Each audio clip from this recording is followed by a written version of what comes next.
Hi guys. अभी actually मेरे सामने एक इंटरनल का चार्ट आया था। जो इंटरनल के अंदर जो चार्ट बिहेवियर है इंटरनल का, वो सेम बिहेवियर इनॉक्स विंड के अंदर भी था। तो जब इनॉक्स विंड 135 के आसपास था तो मैंने वहाँ पे शॉर्ट करने के लिए बोला था। जैसे ये वाला चार्ट है, ये भी एक ट्रेंड लाइन थी और ये भी एक ट्रेंड लाइन है। एक दो तीन चार और चौथी बार ये ब्रेक कर गया। अब अगर मैं डेली टाइम फ्रेम के अंदर आऊँ तो ये एक बार ब्रेक करने के बाद दोबारा रीटेस्ट करने गया ऊपर। और रीटेस्ट कहाँ तक किया है इसने? 20 डे मूविंग एवरेज तक, जो कि यहाँ तक ही चाहिए था इसको, और ये वहीं तक ही गया है। अब अगर मैंने इसका इनॉक्स विंड का यहाँ पर 135 के आसपास इसको शॉर्ट करने के लिए बोला था, तो टारगेट ये था इसका 75 का।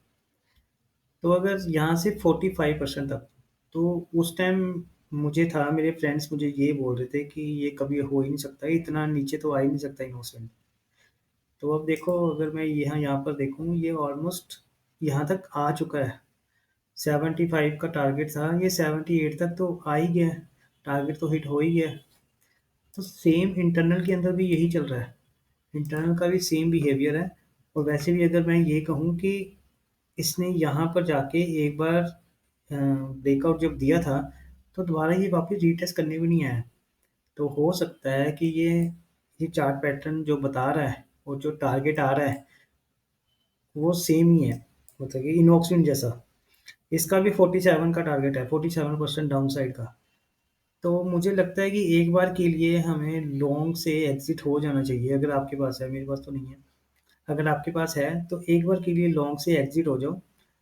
देखो, अगर 245 के ऊपर दोबारा इसकी क्लोजिंग अगर आती है, मान लो कि ये 245 या 250 के ऊपर अगर इसकी क्लोजिंग आती है, तो दोबारा बाय कर लेना। लेकिन एक बार के लिए तो एग्जिट बनता है यहाँ से इंटरनल का। लॉन्ग से तो एग्जिट बनता है। अगर मैं यहाँ पर होता तो मैं शायद कल ही एग्जिट कर जाता 20 डे मूविंग एवरेज पर। लेकिन अभी मैंने शॉर्ट किया हुआ है, इंटरनल को मैंने ऑलरेडी शॉर्ट कर दिया हुआ है, और टारगेट मेरा इसी के ऊपर ही है। ठीक है, वो कितने लॉट किए कितने नहीं वो मैं बता नहीं सकता आपको। लेकिन मैंने एक शॉर्ट कर दिया हुआ ऑलरेडी। अब आप देख लेना। Thank you.